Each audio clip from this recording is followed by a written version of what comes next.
Good morning, folks. We'll watch a dimmed X-ray view of our star in 131 angstroms.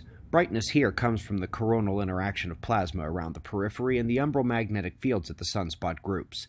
Today we're going to look at some super cool science. Last night we put out a special video and you should not miss it if you haven't seen it. Some advanced concepts relating to the world turning over. Let's begin at spaceweathernews.com, and we find the last 24 hours on our star brings the southern and northern coronal hole extensions into central heliographic longitudes. The bright active regions on the north get active as they interact with the nearby filaments, if we can recall yesterday morning's stellar interaction coverage.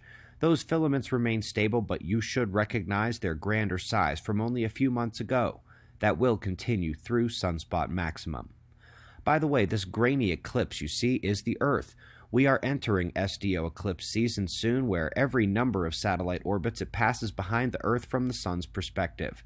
It peaks around 72 minutes of eclipse near the equinox, when we'll have to rely on other satellites to complement the SDO. The fuzzy outline of the eclipse is due to Earth's atmosphere. New videos of sunspots attached to the sunspot paper in today's link list. They are showing what they call evidence of ubiquitous magnetic reconnection, and as long as we're going with Alphane's idea about current sheets, and the mainstream at least recognizes that frozen-in field lines are violated as we discussed a few days ago, I'm okay with it, especially because it essentially confirms the papers describing electrical triggering of solar flares.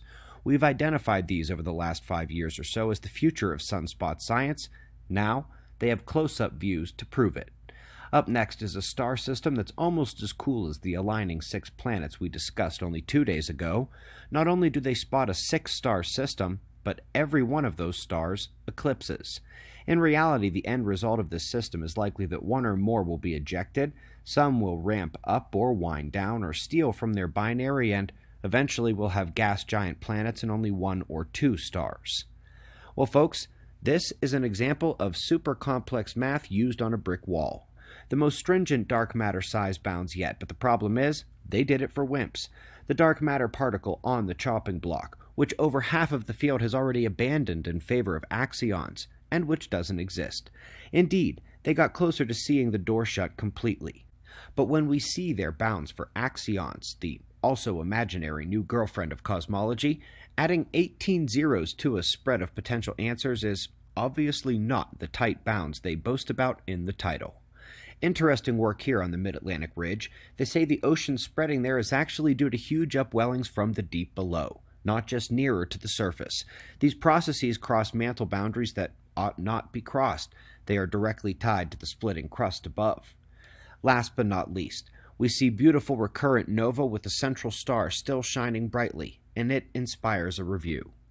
They believe it's a long-period classical nova, the product of a binary sucking material off its sister star for eons, and then exploding off an accumulated hour layer, ready to go again. A few such binaries have been identified, more so for the bigger supernova versions of this, and indeed, there is nothing but theory to suggest many of these indeed have a binary at all. They say here that they are just in too close for you to see from this distance, and sure, that's possible. But remember, we have seen the degenerate binary mathematics questioned. They have found such events with no binary, and even one from a poor little star that wandered into a dust cloud and shook off its accumulation.